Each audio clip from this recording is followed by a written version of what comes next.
Hola, buenas tardes a todos. Bueno, estoy preparando los audios de la asignatura de la parte de meteorología que nos toca.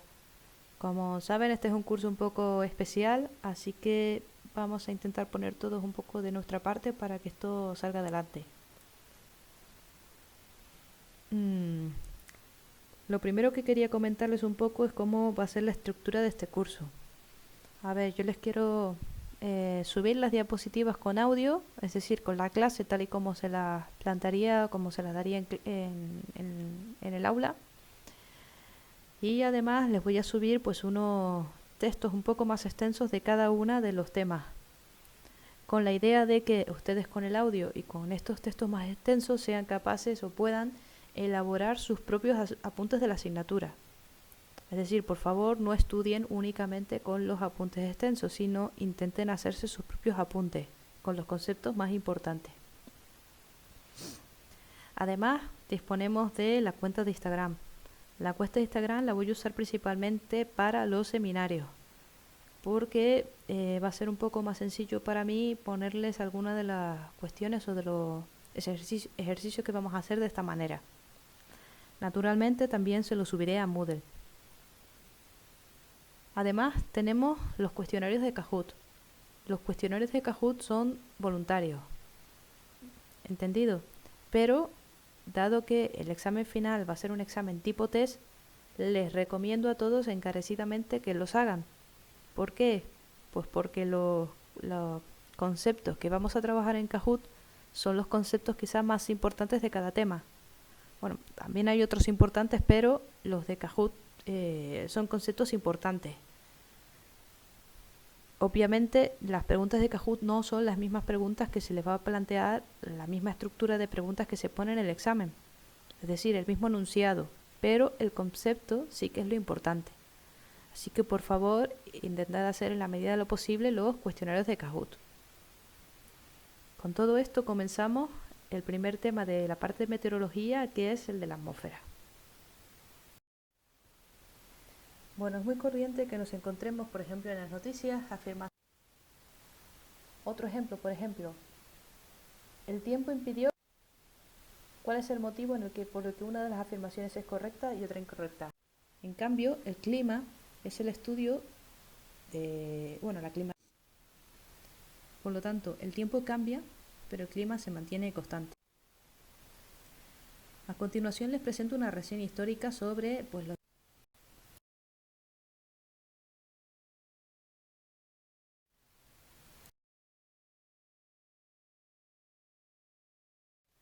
En este link que les presento más adelante pueden ser. Bueno, ¿de qué está compuesta la atmósfera? Aquí tenemos cómo es la composición de la atmósfera de nuestro planeta. ¿Cómo es la estructura de nuestra atmósfera? En este dibujo tenemos un ejemplo de los diferentes elementos. Capa límite planetaria. Bueno, me paso a la siguiente diapositiva para explicarlo mejor. La capa límite planetaria es aquella capa de la atmósfera que está influenciada por el planeta en sí, es decir, por la superficie, por todo lo que nos encontramos a nivel de suelo. Tiene una extensión de no más de 2 kilómetros de altura. Esto va a depender de la parte del planeta de donde nos encontremos. Obviamente no va a tener el mismo espesor en zonas de ciudad que en zonas de montaña, por ejemplo. Va a depender de la topografía, obviamente, del lugar. Esta capa límite planetaria, en ella podemos encontrarnos o podemos distinguir tres capas diferentes. Una inicial que va a ir desde el suelo hasta, digamos, esta primera línea puntiaguda, que va a ser una capa laminar molecular, se llama. Está en contacto con el suelo y tiene muy pocos milímetros. En este caso, en esta zona, pues todos los efectos meteorológicos que nos encontramos van a estar influenciados o se van a ver afectados por la viscosidad superficial, es decir, por todo lo que nos encontremos a pocos metros del suelo. Un poquito más arriba nos encontramos la capa turbulenta. Esto alcanza unas decenas de metros, hasta aproximadamente, unos 100 metros nos está indicando en esta figura. En esta capa ya empieza a haber turbulencias de aire, debido principalmente pues a la orografía o lo que nos encontremos, por ejemplo, los edificios en superficie. Y luego la capa superior, que se llama la capa ECAM, en donde inicialmente se manifiesta con más fuerza el efecto de Coriolis.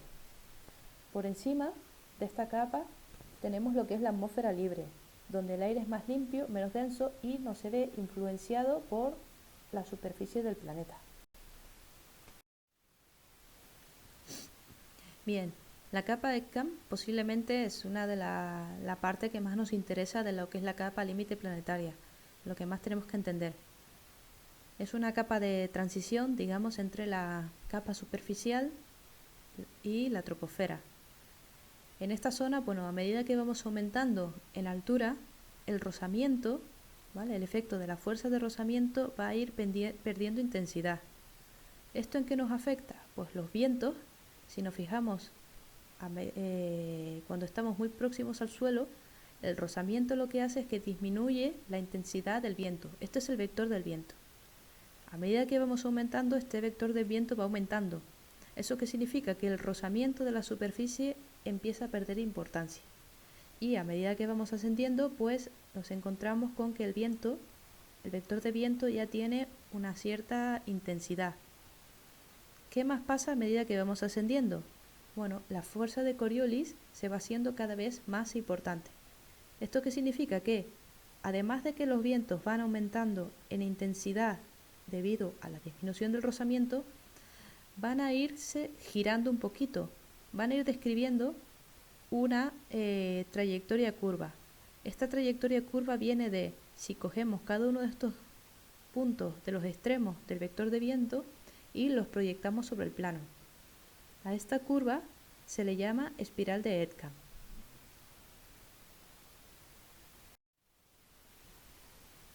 Bien, en la troposfera, es decir, en nuestra atmósfera, nos encontramos el 90% de los gases que la componen. Y además estos gases tienen una variación exponencial decreciente con la altura.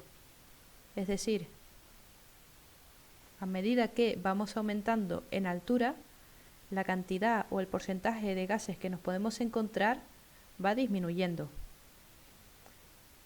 encontrándose pues la mayoría, el porcentaje más grande de todos los gases que componen la atmósfera en las capas más próximas de nuestro planeta, en la capa más cercana al suelo. Tal y como vemos en esta imagen, la mayor concentración de los gases se encuentra pues aproximadamente por debajo de los 50 kilómetros de altura. La capa de ozono.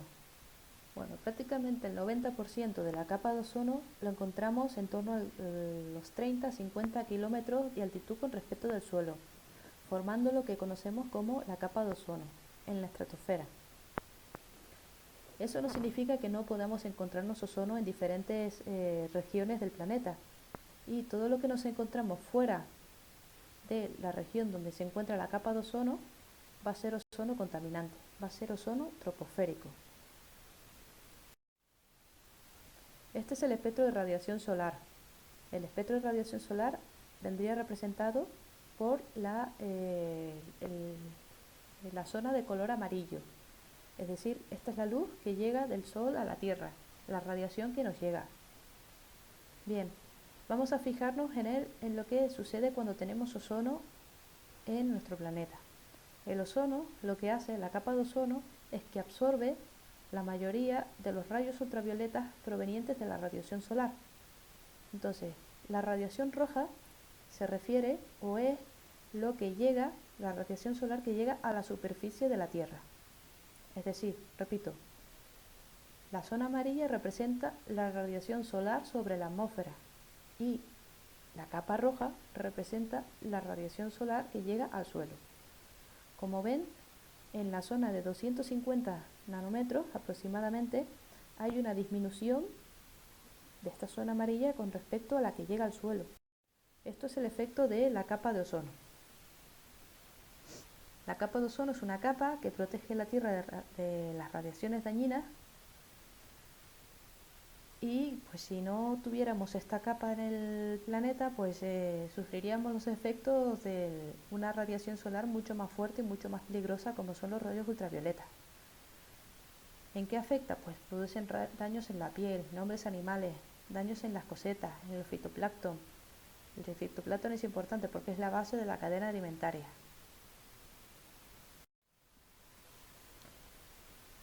En 1984 se descubre lo que es el agujero de la capa de ozono. En estas imágenes se ve cómo ha ido siendo la evolución de la capa de ozono en los últimos años, donde sí que se ha encontrado, bueno, esta es la imagen del 84, cuando se encuentra el agujero de la capa de ozono, se muestra cómo ha ido aumentando en los últimos años, pero sí que es verdad que últimamente, a partir del año 2000 aproximadamente, ya se muestra una especie de disminución, bueno, o de aumento, más bien dicho, de la capa de ozono en relación a los años anteriores. La unidad que se utiliza para medir la cantidad de ozono que tenemos encima formando la capa de ozono es la unidad Dobson. ¿Cómo se termina? Pues imaginemos que cogemos la columna de ozono que tenemos encima de nuestra cabeza, en un área determinada, y la comprimimos a 0 grados y una atmósfera de presión, es decir, en condiciones normales. El espesor de este ozono comprimido sería el espesor de la capa de ozono. El valor normal de la capa de ozono sería de en torno a entre 200 y 500 unidades Dobson. Contaminantes atmosféricos. Bueno, si buscamos en la literatura podemos encontrar diferentes definiciones de lo que es un contaminante atmosférico. En general es todo agente que deteriora el medio ambiente. Entre los contaminantes atmosféricos podemos encontrar los gases de efecto invernadero. A ver, los gases de efecto invernadero no son contaminantes entre sí, pero cuando la cantidad que encontramos en la naturaleza de ellos mismos supera ciertos valores, pues sí que actúan como gases contaminantes. ¿Cuál es el efecto de un gas de efecto invernadero? Bueno, lo tenemos en la figura de la izquierda, en la que vemos la capa roja que representa los gases de efecto invernadero. Estos gases lo que hacen es que absorben y emiten la radiación en el infrarrojo generada por la Tierra, es decir, el calor. Si no tuviéramos los gases de efecto invernadero, la temperatura de la Tierra sería de alrededor de unos menos 20 grados centígrados. En cambio, al tener estos gases, la temperatura de la Tierra, la media de la temperatura de la Tierra está en torno a los 15 grados centígrados. ¿Qué sucede en la imagen de la derecha? Bueno, ya tenemos una concentración de gases de efecto invernadero superior a la normal, a la que debería ser la normal. Por lo tanto, estos gases actúan como emisores de calor, es decir, absorben la radiación y devuelven calor a la Tierra.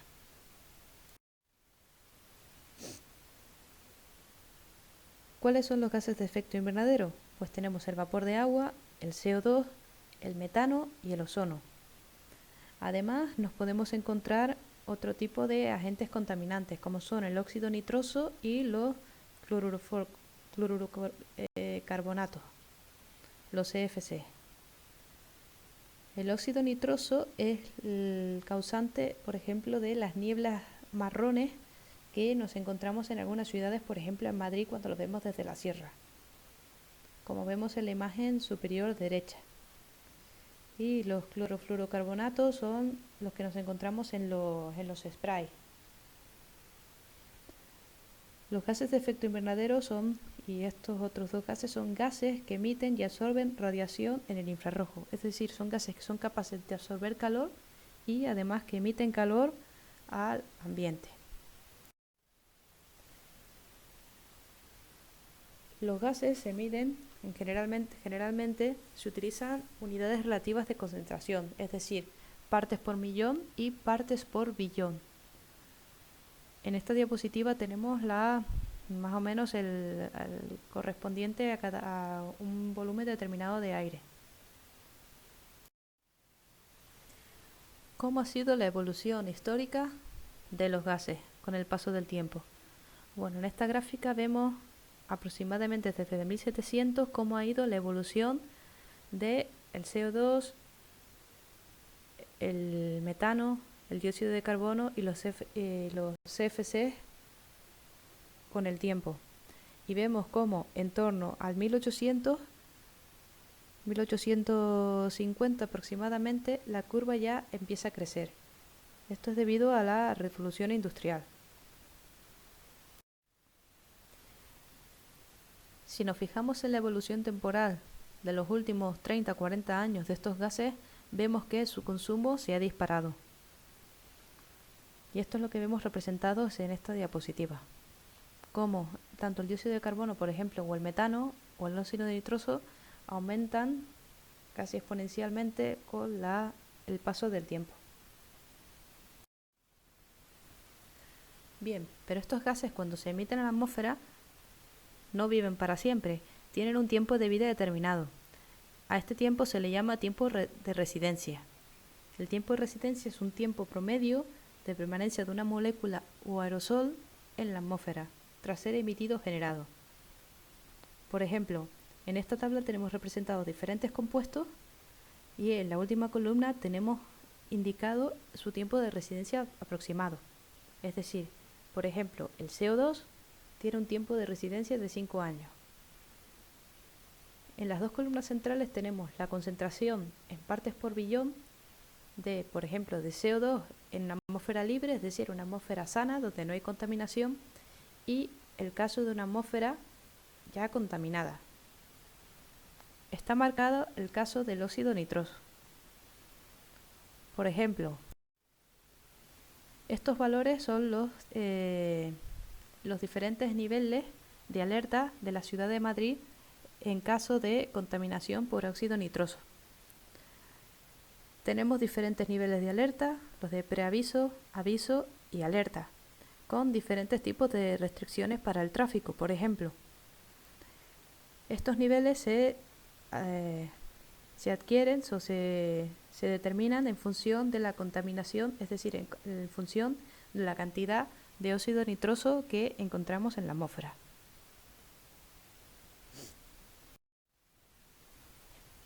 Bien, ¿cuáles son los efectos más importantes de la contaminación, de la alta concentración de diferentes gases en nuestra atmósfera?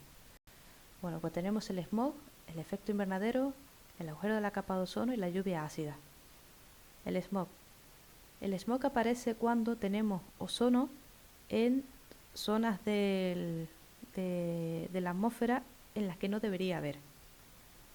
Es decir, está formado por el ozono originado por reacciones fotoquímicas y también hay mezcla de otros compuestos. Puede producir cáncer de piel y problemas respiratorios. Es la típica imagen, por ejemplo, que tenemos en la diapositiva a la derecha, de las nieblas blanquecinas, grises, que se encuentran en las ciudades. Este es un ejemplo de Los Ángeles del año 1940.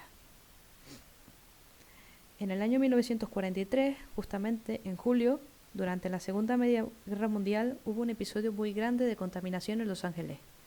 Tan grande fue que creyeron que fueron los japoneses que con armas químicas estaban atacando a la ciudad de Los Ángeles. Pero al final se vio que era fruto simplemente de la contaminación. Además tenemos el efecto de los gases de efecto invernadero, es decir, cuando los gases invernaderos aumentan demasiado su concentración en la atmósfera se comportan como si fueran contaminantes. Tenemos el aumento de CO2 debido a la quema de combustibles fósiles, por ejemplo, el aumento de metano, sobre todo debido a la industria a derivados del petróleo, de los gases y también al ganado. El óxido nitroso debido a la quema de biomasa y la industria. ¿Y esto qué produce? Pues que hay un aumento de la temperatura. Si aumenta la temperatura, ¿qué pasa? Pues hay una reducción del hielo, se calienta el suelo, aumenta la temperatura de los océanos, aumenta la sequía. Al agujero en la capa de ozono. Bueno, naturalmente en nuestra atmósfera hay un equilibrio entre la producción y la destrucción del ozono. Siempre el ozono está en constante movimiento. Pero ¿qué sucede? Que hay diferentes gases que afectan a este equilibrio. como son pues el metano, los FCs, los bromuros, los silonitrosos.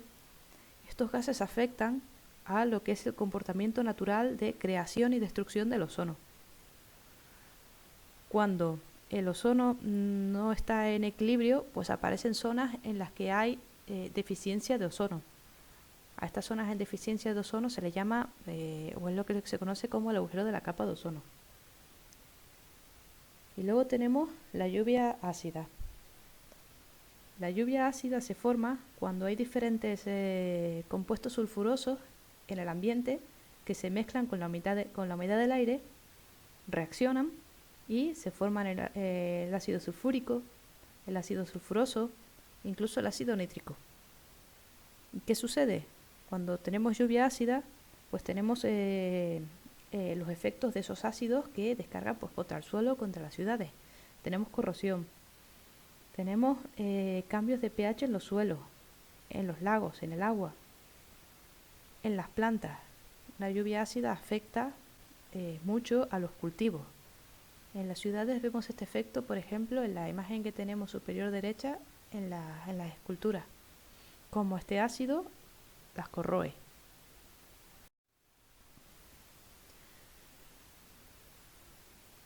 Todos estos efectos de la contaminación pues llevan diferentes modificaciones en nuestro entorno. Podemos encontrarnos modificaciones de la composición atmosférica, es decir, puede encontrarnos con zonas donde haya menos luz, debido pues a las nieblas que se forman. Esto unido, por ejemplo, a diferentes núcleos de condensación, como puede ser el polvo en suspensión, pues va a dar lugar a cambios térmicos. Además va a haber una modificación del equilibrio térmico, es decir, va a haber más calor en las superficies urbanas y se va a modificar las características de la superficie.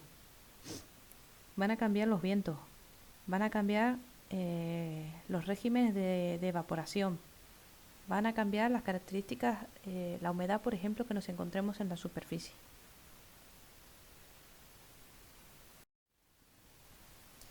La presión atmosférica. Bueno, la presión es la variable que se utiliza para caracterizar, una de las variables que se utiliza para caracterizar un gas determinado, por ejemplo. ¿De dónde viene la presión atmosférica? Pues viene de que el aire tiene un peso. A este peso pues está asociado una fuerza. A esta fuerza por unidad de superficie se le denomina presión atmosférica. Es decir, la presión atmosférica se define como el peso por unidad de área de la columna de aire.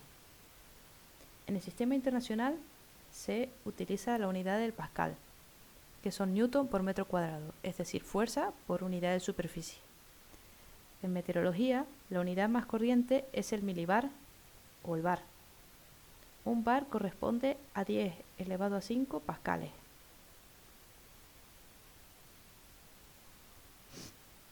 Es una variable que depende de la altitud.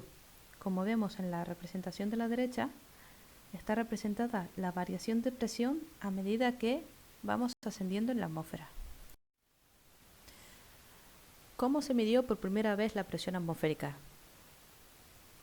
Bueno, pues en 1643 Torricelli creó o inventó lo que se conoce como el barómetro de Torricelli. Este consiste en un tubo de vidrio de 1 metro de longitud cerrado en un extremo lleno de mercurio. Lo que hizo fue introducirlo en una cubeta llena de mercurio y después destapó el tubo. Al hacerlo, el mercurio del tubo empezó a verter su contenido dentro de la cubeta hasta que se alcanzó el equilibrio entre la cubeta y el tubo y no seguía echando más mercurio dentro de la cubeta. Esto se alcanzó cuando el mercurio marcaba una altura de 760 milímetros.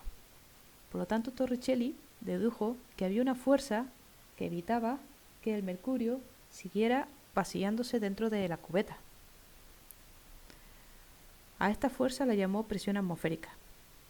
Y 760 milímetros de mercurio es la unidad de conversión que se utiliza para definir lo que es una atmósfera. Una atmósfera son 760 milímetros de mercurio. Un par de años después del barómetro de Torricelli, Pascal diseñó su propio barómetro en el que podemos ver que su diseño es un poco diferente. Hoy en día los barómetros que se utilizan pues son de dos tipos. Podemos encontrarnos el barómetro aneroide o barómetro arenoide también. Ambos sirven para medir las diferencias de presión.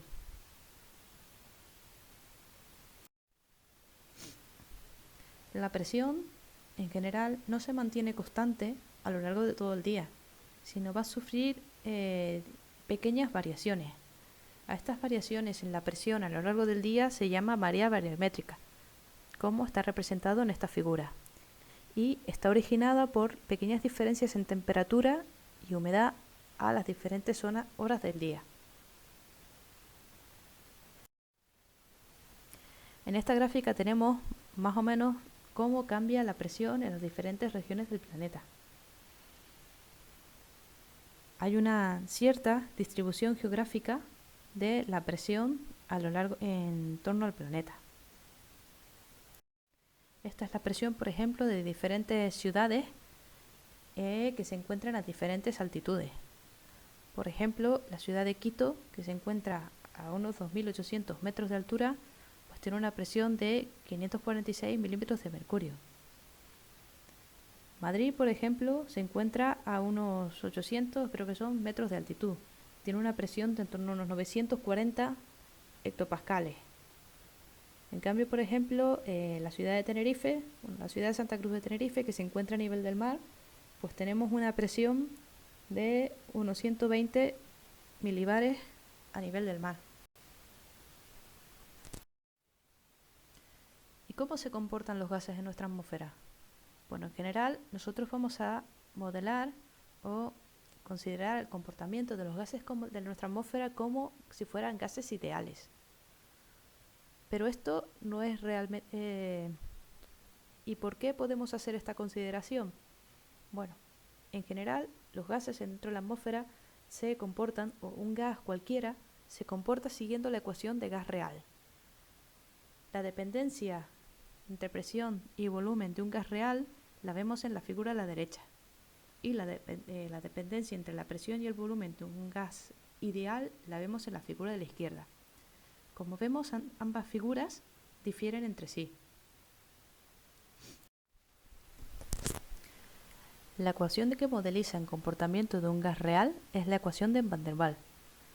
En esta ecuación nos encontramos dos constantes, A y B. A representa la fuerza con la que las moléculas del gas se atraen. Y B es una medida del volumen real ocupado con un gas. ¿Por qué aparecen estas constantes? Bueno, la ecuación de Van der Waals lo que considera es que mis moléculas del gas tienen un volumen determinado. Al tener un volumen determinado, ocupan un espacio grande. Además, como ocupan un volumen determinado, son capaces de chocar o de interactuar con diferentes moléculas que se encuentran próximas a ellos. Pueden haber fuerzas de atracción o de repulsión entre las moléculas del mismo gas. Teniendo en cuenta estas dos consideraciones, aparecen las constantes A y B en nuestra ecuación. Ahora, ¿qué consideración tenemos que hacer en el caso de gases ideales? Bueno, pues que el volumen del gas ideal va a ser cero. Y además que no va a haber fuerzas ni atractivas, ni repulsivas, ni de ningún tipo entre las propias moléculas que forman el gas. ¿Qué significan estas dos afirmaciones? Que las constantes A y B van a ser despreciables. Por lo tanto, si eliminamos las constantes A y B, es decir, las hacemos cero en nuestra ecuación, lo que tenemos es la ecuación de gases ideales, es decir, presión por volumen es igual a número de moles R temperatura.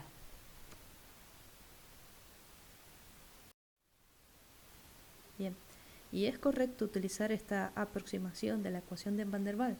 Sí lo es. ¿Por qué? Porque los gases que nos vamos a encontrar en nuestra atmósfera los vamos a encontrar en volúmenes muy grandes.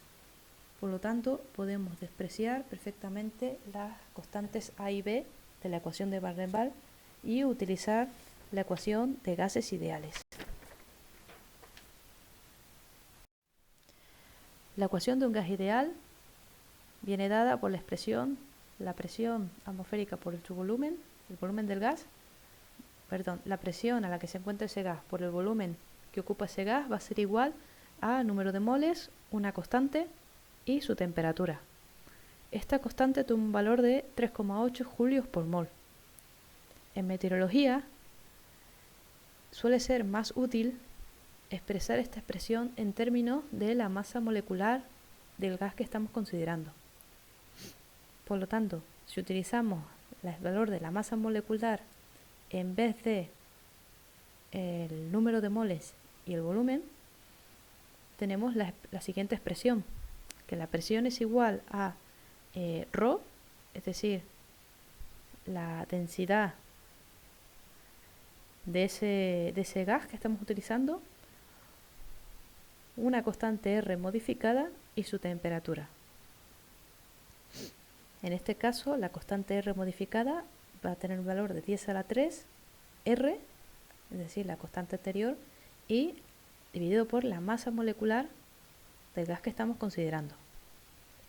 Además, tenemos que tener en cuenta que nuestra atmósfera está formada por una mezcla de gases. Al ser una mezcla de gases, podemos considerar lo que es la ley de Dalton. La ley de Dalton lo que me dice es que la presión total de una mezcla de gases es igual a la suma de presiones ejercida por cada gas de manera individual.